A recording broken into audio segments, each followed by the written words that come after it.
ఆంధ్రప్రదేశ్ రాష్ట్రంలో వైసీపీ కంచుకోట లాంటి నియోజకవర్గాలు ఎక్కువ సంఖ్యలోనే ఉన్నాయి. ఈ నియోజకవర్గాల్లో చాలా నియోజకవర్గాలు వైసీపీకి కంచుకోటలా ఉన్నాయి. మరో విధంగా చెప్పాలంటే 2014లో వైసీపీ విజయం సాధించిన నియోజకవర్గాలన్నీ ఆ పార్టీకి కంచుకోటలని చెప్పవచ్చు. 2019 ఎన్నికల్లో సైతం 2014లో గెలిచిన మెజారిటీ నియోజకవర్గాల్లో వైసీపీనే విజయం సాధించింది.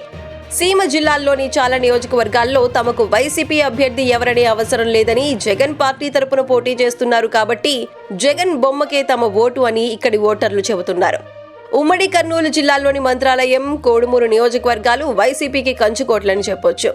దెందులూరు, బీరుపాడు, చంద్రగిరి, చింతలపూడి, పుంగనూరు నియోజకవర్గాలు సైతం వైసీపీ కంచుకోటలుగా ఉన్నాయి. ఈ నియోజకవర్గాల్లో మళ్లీ వైసీపీకే ప్రజలు పట్టం కట్టబోతున్నారనే కామెంట్లు వ్యక్తమవుతూ ఉండటం గమనార్హం. వైసీపీ ఓడిపోవటం అసాధ్యమని కామెంట్లు వ్యక్తమవుతున్నాయి.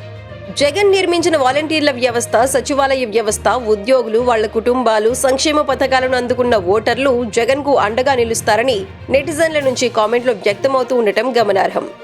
జగన్ తాను చేసిన మంచితనను గెలిపిస్తుందని, చాలా నియోజకవర్గాల ఫలితాల విషయంలో జగన్ కు పూర్తి స్థాయిలో స్పష్టత ఉందనే కామెంట్లు వ్యక్తమవుతున్నాయి. 2024 ఎన్నికల ఫలితాలకు సంబంధించి నెలకొన్న ఉత్కంఠ మాత్రం అంతా ఇంతా కాదని పొలిటికల్ వర్గాల్లో వినిపిస్తోంది. ఎన్నో సర్వేల భవిష్యత్తును సైతం ఈ ఎన్నికల ఫలితాలు డిసైడ్ చేయనున్నాయని సోషల్ మీడియా వేదికగా కామెంట్లు వ్యక్తమవుతూ ఉండటం గమనార్హం.